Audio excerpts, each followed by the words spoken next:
തികച്ചും അവിശ്വസനീയമായൊരു വാർത്ത തന്നെയാണ് പുലർച്ചയ്ക്ക് കേട്ടത്.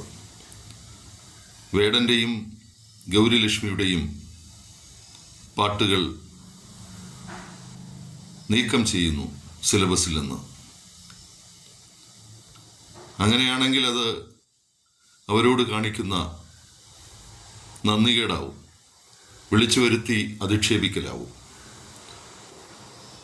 ഇതിനെ അന്വേഷിക്കുവാൻ ചുമതലപ്പെടുത്തിയ എം ബഷീർ പറയുന്നത് ഇതിൽ രാഷ്ട്രീയ ഇടപെടലുകളില്ല, ഈ തീരുമാനത്തിൽ രാഷ്ട്രീയമില്ല എന്നാണ്. ഒരു കാരണവശാലും വിശ്വസിക്കാനാവാത്തതാണ്.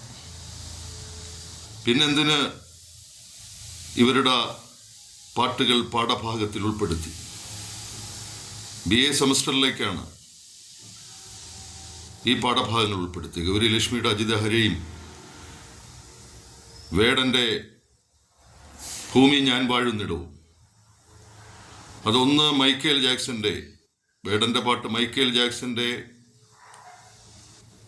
ദേ ഡോണ്ട് കെയർ അബൌട്ട് അസ് എന്ന മൈക്കേൽ ജാക്സന്റെ പാട്ടുമായിട്ടുള്ള താരതമ്യ പഠനത്തിനും ഗൗരിലക്ഷ്മിയുടെ കഥകളി സംഗീതം ക്ലാസിക്കൽ ശാസ്ത്രീയ സംഗീതവുമായിട്ടുള്ള താരതമ്യ പഠനത്തിനും ഇത് അപ്രാപ്യമാണ്, ഇത് പഠിക്കുന്ന കുട്ടികൾക്ക് പാടാണെന്നൊക്കെയുള്ള ന്യായങ്ങളാണ്.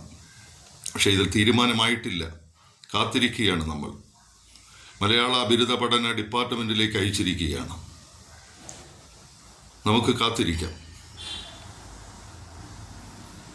ഇത് നിരാകരിക്കലാണെങ്കിൽ അത് വളരെ സങ്കടകരമാകും. ഏതായാലും എന്താണ് അധികാരികളുടെ, അർഹതപ്പെട്ടവരുടെ തീരുമാനമെന്ന് നമുക്ക് കാത്തിരിക്കാം.